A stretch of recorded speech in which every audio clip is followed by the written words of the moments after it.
दोस्तों साथियों, आप सभी लोगों ने देखा अभी पिछले दिनों पश्चिम बंगाल किस कदर से जला। और पश्चिम बंगाल बहुत जल्दी ही भारत के भूभाग से अलग करने की वहाँ साजिश चल रही है। और इसमें वहाँ की ममता दीदी का भी शायद बड़ा हाथ है, क्योंकि घुसपैठियों ने जो है पश्चिम बंगाल की जनगणना को इतना विकृत कर दिया है कि हिंदू अल्पसंख्यक के तौर पर जाना जाने लगा है। और जहाँ पर भी मुस्लिम 25 और 30% हो जाता है, वहाँ पर हिंदुओं का जीना हराम हो जाता है। ये तो पेपर के हिसाब से बता रहे हैं, लेकिन आपको बताते हैं जहाँ पर भी 2-4% भी मुसलमान रहता है, वहाँ पर भी अपनी धाक जमाए रहता है।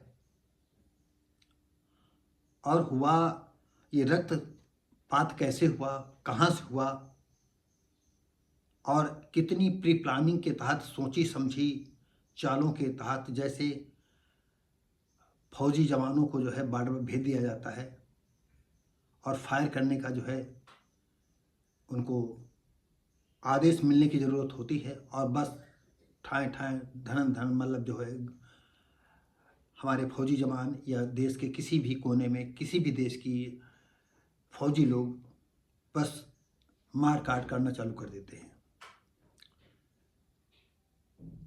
ऐसे ही पश्चिम बंगाल के मुर्शिदाबाद ज़िले में हुआ। और हुआ इसका मेन कारण था वक्फ बोर्ड बिल पास हुआ, जो विधेयक पास हुआ। और आप सभी लोगों को हमने आपको बताया है कि वक्फ बोर्ड क्या है। वक्फ बोर्ड को ऐसी असीमित शक्तियां प्रदान कर दी गई थी कि आज वो जो है इतना निरंकुश हो गया था। अगर आपके घर, आपकी ज़मीनों पर जो है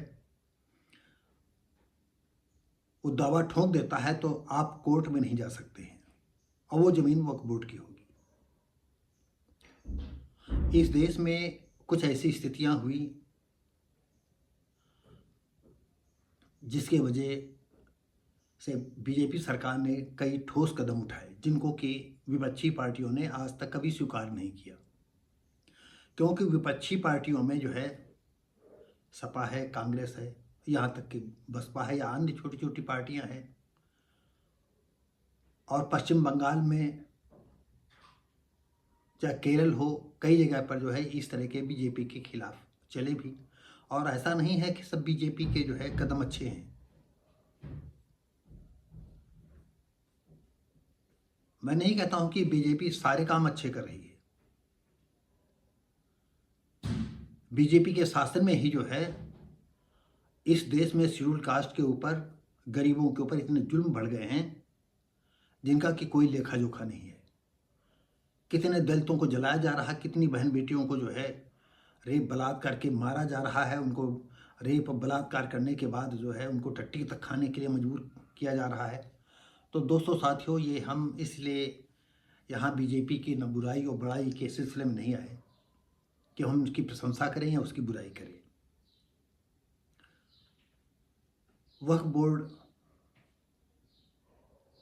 जब लगातार अपने खूंखारी या खूनी पंजों से देश की ज़मीनों पर अपना कब्जा जमाते चला गया। यहाँ पिछले दिनों जब इलाहाबाद में महाकुंभ हुआ, प्रयागराज में, तो यहाँ के मुल्ला मौलवियों ने ये ऐलान किया कि जहाँ पर एक कुंभ लगा हुआ है वो भी वक्फ बोर्ड की ज़मीन है। यहाँ तक संसद भवन के आसपास जितनी ज़मीनें हैं वो सब वक्फ बोर्ड की हैं। यहाँ तक कहते आप मुल्ला मौलवियों सुना कि रेलवे बोर्ड ने जो है, रेलवे प्रशासन ने वक्फ बोर्ड की कितनी ज़मीनों पर कब्जा कर रखा है। ये तमाम ऐसी छोटी छोटी घटनाएं हम आपको बता रहे हैं, हम उसमें नहीं जाना चाहते हैं।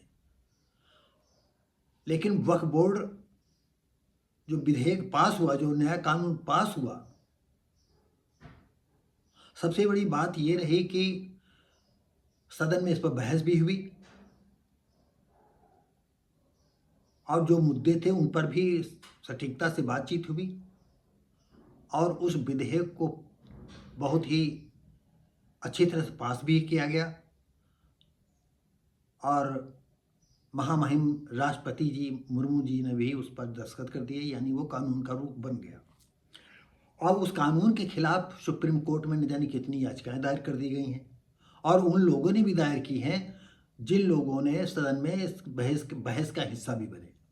खैर, अब इधर इनको छोड़ दीजिएगा, अब आइएगा हम चलते हैं पश्चिम बंगाल। पश्चिम बंगाल में एक संदेश खाली जगह है और वहाँ पर 2 टापू हैं जिसमें कम से कम 11-11, 12-12 एकड़ ज़मीन ने उस टापू पर हैं और वहाँ सिर्फ आदिवासी लोग रहते हैं। और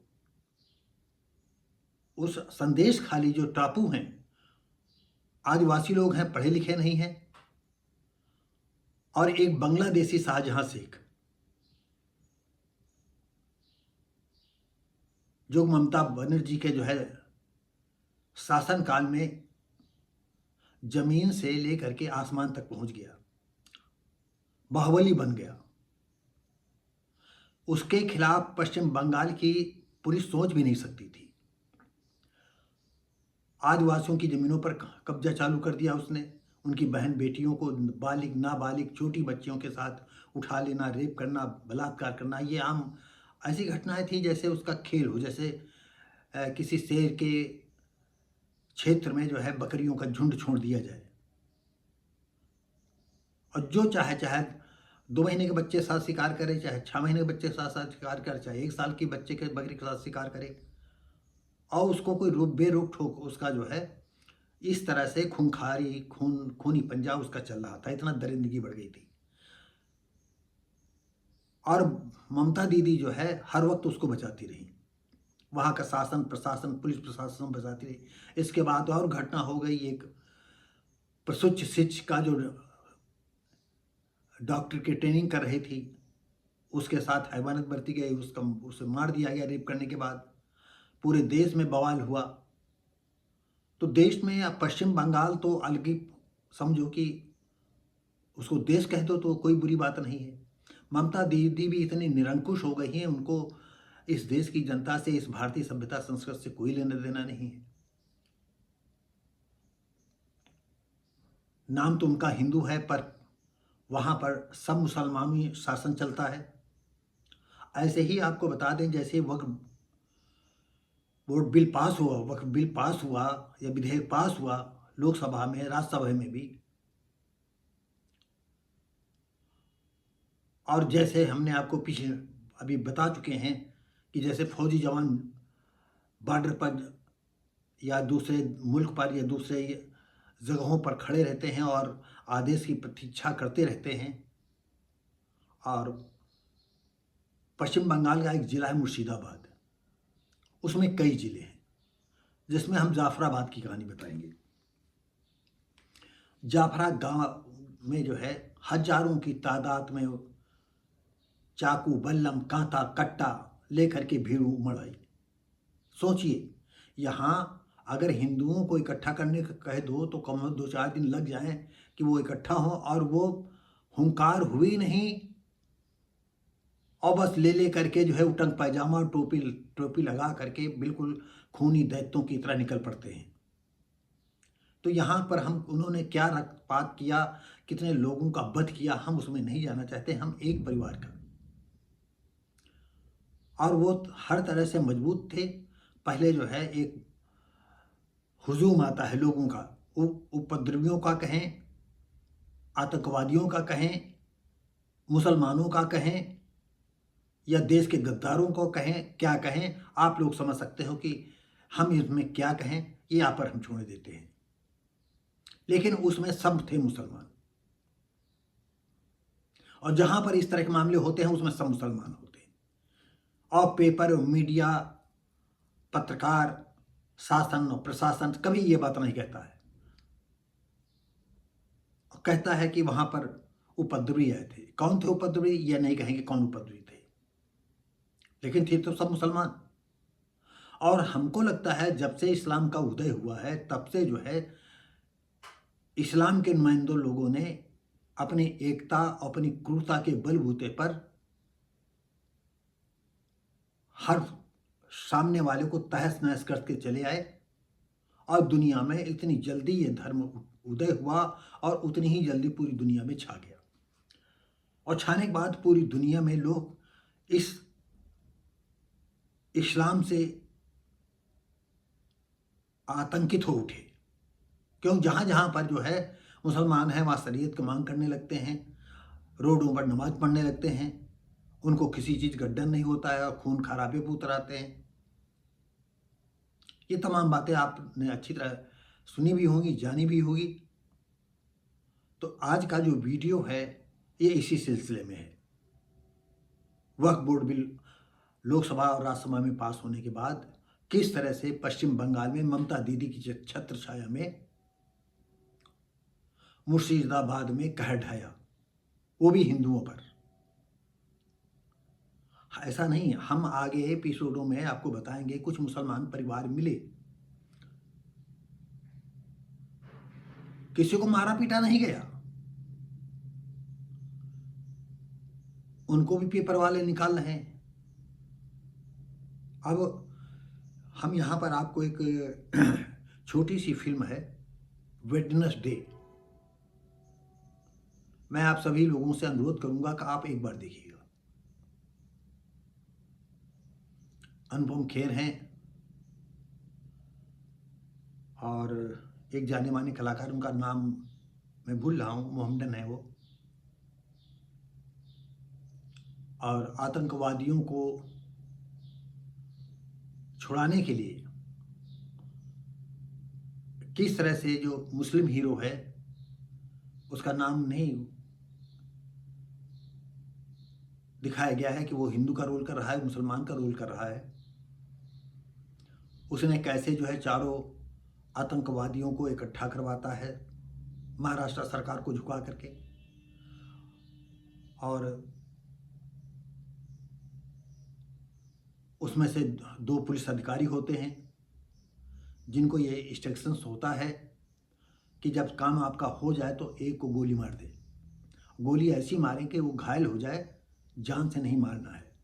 लोगों को दिखाने के लिए जो है आतंकवादियों ने हमला बचाने का कोशिश की है, जिसमें एक हमारा इंस्पेक्टर मारा जाता है। तो इस तरह से जैसे अभी हमें मुर्शिदाबाद की कहानी बताई, तो इसमें भी जो है तमाम ऐसे लोग मिशनरी इनके होते हैं मुसलमान लोगों के, कि जब कभी बात हो तो सबसे ज़्यादा हाय तौबा सीना तुम ठोकना और तुम रोते गिलफ्ते और गिरते रहना, भारत की संस्कृति जा रही है, हमने तो कभी देखा नहीं। और जब यहाँ कोई मुसलमान आतंकवादी कहता है तो दिल मेरा रोता है, मैं रोता हूँ, मेरा परिवार रोता है, मेरा समूह रोता है कि हमको आतंकवादी कहा जा रहा है। लेकिन आतंकवादी कहते तो आप ही लोग हो, खून कत्ल का काम तुम करते हो। अगर मुसलमान कह दिया जाता तो इस समय आपको कौन सा बुरी बात लगती है? नहीं, ये तुम्हारी सोची समझी रणनीति है कि तुम चिल्लाओ। कहते हैं खुद मारे खुद चिल्लाए उसको बाल न बका जाए। दोस्तों साथियों, आप भली भांति जानते हैं कि ये सूक्ति जो है होशियार लोग किया करते हैं, होशियार समाज करता है, होशियार संप्रदाय करता है, होशियार धर्म करते हैं, जैसे कि हमारे मुसलमान भाई लोग करते हैं। ये नहीं कि सारे लोग इसमें मुसलमान लोग हैं, तमाम ऐसे लोग हैं जो भारत देश के लिए अपनी जान गंवाने के लिए तैयार रहते हैं और भारत की सुरक्षा के लिए, आन बान के लिए वो हर वक्त मरने के लिए तैयार रहते हैं। और आज वक्फ बोर्ड के पक्ष में भी वो खड़े रहते हैं, बीजेपी के पक्ष में भी खड़े रहते हैं, बोलते भी रहते हैं। लोग उनको कहते हैं बीजेपी के दलाल है। मैं भी आपको बता दूं, 370 हटा, कुछ ऐसे कदम बीजेपी ने उठाए। मैं हर वक्त उनके पक्ष में खड़ा रहता हूँ, मैं योगी के पक्ष में खड़ा रहता हूँ। लेकिन जब दलितों पर अत्याचार, क्योंकि मैं भी दलित हूँ, शेड्यूल कास्ट का हूँ, लेकिन अब कोई नौसिखिया लोग आ गए हैं पासी समाज में, वो कहते हैं अगर कोई दलित कहे तो तुम उसको जूता मारना। अरे तुम जूता मारने लायक तो बनो। मैं इस वीडियो के माध्यम से अपने पासी समाज के लोगों से बताना चाहता हूँ, तुम उस लायक तो बनो। जब लायक बन जाओगे तुमको कुछ करने की जरूरत नहीं पड़ेगी। क्या आपको नहीं मालूम है पासी समाज पर कितना अत्याचार हो रहा है? खैर वो दूसरा प्रसंग है। तो दोस्तों साथियों, जब जाफराबाद में एक मजबूत घर था, पत्नी थे, बच्चा था एक। पहले राउंड में जब उसका गेट नहीं तोड़ पाए, दोबारा फिर हुजूम आता है, हजारों तादाद में लोग, और बड़े बड़े राड लेकर के आते हैं, जो सबरा बोलते हैं, और सबरा लगा लगा करके गेट तोड़ते हैं, गिलमारी तोड़ते हैं, दरवाजे तोड़ते हैं। और वो औरत तो किसी तरह जान बचा करके अंदर घुस जाती है, लेकिन उसके लड़के को और उसके पति को ले करके चौराहे की तरफ ले जाते हैं, और वो दहशत फैलाते हैं, नंगा नाच करते हैं, हैवानत वाला, हाथ काट डालते हैं, पैर काट डालते हैं, हर जख्म में चाकू बल्लम कांटा से उसके टुकड़े टुकड़े करते हैं। वही लड़के का हाल करते हैं। और इसके बाद वो हुजूम कहीं आग लगाते हैं, कहीं गाड़ियां जलाते हैं। अब ऐसा लगता है जैसे ही धरती पर कोई ज्वालामुखी फूट पड़ा हो। जो बच पाया वो बच पाया, नहीं उनके कहर से कोई बच नहीं पाया। तो दोस्तों साथियों, कितनी भयानक स्थिति रही, लोग कैसे जिंदा रहे, और कैसे ये पश्चिम बंगाल के लोग जिंदा रहते हैं, वो जाने। और सबसे बड़ी बात यह है, हिंदू धर्म में शंख बजाओ घंटा बजाओ, शंख बजाओ घंटा बजाओ, दलितों पर अत्याचार करो, शूद्रों को कैसे तुम मटिया मेट कर सकते हो, ये तुम करो। तो दोस्तों साथियों, आपको बता दें, ये जाफराबाद गांव के जो है अंतिम छोर में उपद्रवियों ने जो है, जिस घर की घटना हम बता रहे हैं, और वो बूढ़ी औरत बच जाती है, और सोनी सोनी आंखों से पागलों की तरह देखा करती है। उसी के सामने उसके बच्चों को जो है टुकड़े टुकड़े कर दिए गए, उसके आदमी को टुकड़े टुकड़े कर दिए गए, और सरकार जो है उनको जो है रुपया दे करके, तो वो कहती है कि हमें रुपया नहीं चाहिए। क्या रुपया हमको जो है हमारे बच्चों को मिला देगा, हमारे पति से हमको मिला देगा? और इसका कैसे निदान हो, यह शायद बीजेपी, विश्व हिंदू परिषद, या जितने हिंदू संगठन हैं, इनके पास कोई इसका सलूशन नहीं है। क्योंकि ये लोग शायद अंदर से नहीं चाहते हैं, ये नौटंकी करते हैं जितने ये बीजेपी वाले हैं, ये विश्व हिंदू परिषद वाले। और सबसे बड़ी बात यह है कि हिंदू अगर किसी पर अटैक करता है, वो दलितों पर करता है, आदिवासियों पर करता है, उनकी जमीन जल जंगल सब पर वो कब्जा करना चाहते हैं। उनके पास कोई कागज नहीं, क्योंकि कोई सरकार की कोई ऐसी मुहिम रही नहीं कि नहीं आदिवासियों के जो है जंगलों को जो है उनके नाम करें, उनकी जमीनों को बड़े बड़े उद्योगपतियों को जो आवंटित किए दे रही है। सब खून खराबा हो रहा है। आखिर देश की क्या सिचुएशन चल रही है? तो दोस्तों साथियों, जो मुर्शिदाबाद थे, उनमें जो छोटे कस्बे थे, शहर थे, धुलियन है, मुर्शिदाबाद के जाफराबाद की ही हम घटना आपको बताए हैं। और इसमें जिनका उपद्रव उन्हें बेरहमी से, बर्बरता से जो नृशंस हत्या की है, जिनके हाथ पर काटे, उनका नाम है हरगोविंद दास और उनके बेटे चंदन दास। की ये किस तरह से जो है, जैसे कहते हैं ना, सुअर के एक सुअर के पीछे 10 कुत्ते छोड़ दिए जाए, और किस तरह से उसे गिरा गिरा करके नोचते खसोटते हैं, वो उनकी छीछा लेकर हुई। और इनका काम यह है कि इतनी बर्बरता दिखाओ, इतनी विभत्सता दिखाओ कि दूसरा हिंदू देख करके कांप जाए। क्योंकि इनका खून कत्ल इनका बचपन इनके छठी से रखा जाता है। यही कारण है कि यही तने जो है, इनमें मानवता की कोई कहीं इंसानियत नहीं रह जाती है। कैसे हाथों काटा, कैसे पैरों काटा होगा। और इनकी नज़रों में, और जो हमारे हिंदू समाज के, जिसमें शूद्र समाज के लोग हैं, दलित समाज के लोग हैं, मुसलमानों के पक्ष में खड़े रहते हैं। ऐसा नहीं, मैं नहीं कहता हूँ उनके पक्ष में न खड़े हो, लेकिन सबसे पहले तुम अपने पक्ष में तो खड़े हो।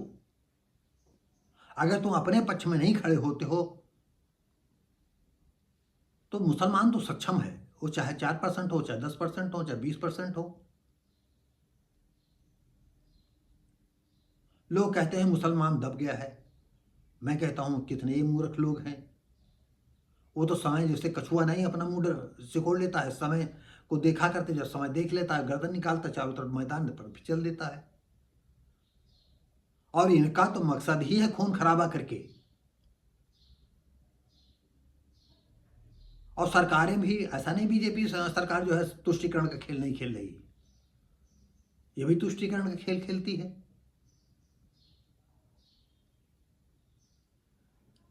तो दोस्तों साथियों, ये हम आपको बताना चाहते थे कि वक्फ बोर्ड बिल पास होते ही पश्चिम बंगाल में और देश के कई कोनों में बड़े बड़े उपद्रव हुए हैं, जिसमें खास जो है पश्चिम बंगाल रहा और मुर्शिदाबाद जिला रहा। और मुर्शिदाबाद जिले के कई शहरों में जो है उपद्रवियों ने नंगा नाचा और कैसे अपनी कठोरता का, अपनी हैवानियत का उन्होंने परिचय दिया, जिसका उनकी हैवानियत का मतलब गवाह है इतिहास।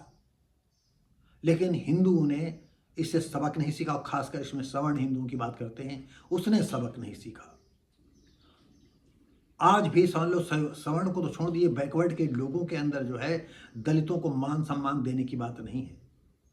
तो हिंदुओं की इतनी विघटनकारी नीति है, इतनी जातियां उपजातियों में हिंदू धर्म बट गया, और ये इसके लिए यही जहर है और इसको यही समाप्त कर देगा। दोस्तों, ये कोई हम मंच पर भाषण नहीं दे रहे हैं कि पब्लिक को हम जो है अपनी बातों से फंसाना चाहते हैं कि आप ताड़ी बजाएं। ताड़ी मत बजाइए। इसको सवर्ण ही है इस देश को पूरी तरह से मठिया पेंट करने वाला।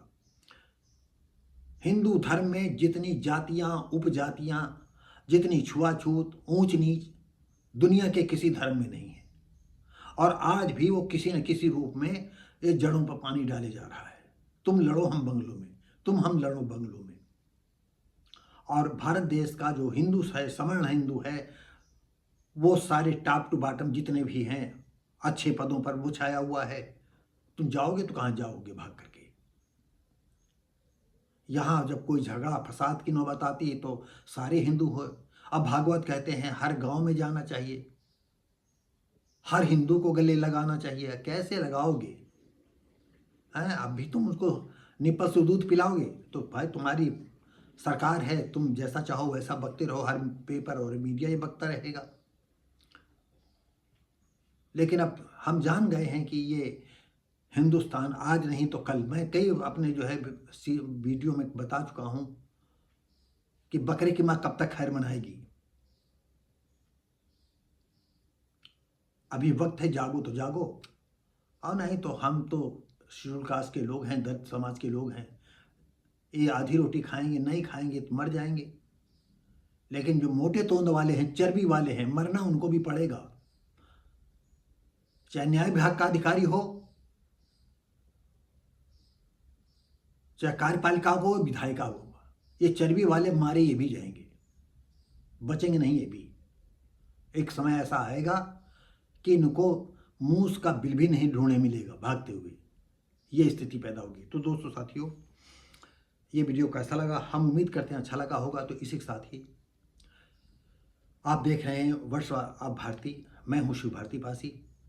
हम उम्मीद करते हैं कि हमारी विचारधारा आपको बता दें कि ये ज़रूर है कि मैं शेड्यूल कास्ट से हूँ, तो मैं नहीं चाहता हूँ कि भारत सरकार के लोग या बीजेपी या कोई भी पार्टी के लोग आज भी दलितों पर अत्याचार करें, उनको अपने मन मुताबिक सांस ना लेने दें। और वैसे तो उनको जो करेंगे उनको अपनी करने का उनको फल मिलेगा। लेकिन मठिया मेट करने की जो आप बहुत अच्छी व्यवस्था चला रहे हो, इसको तो आपको रोकना पड़ेगा।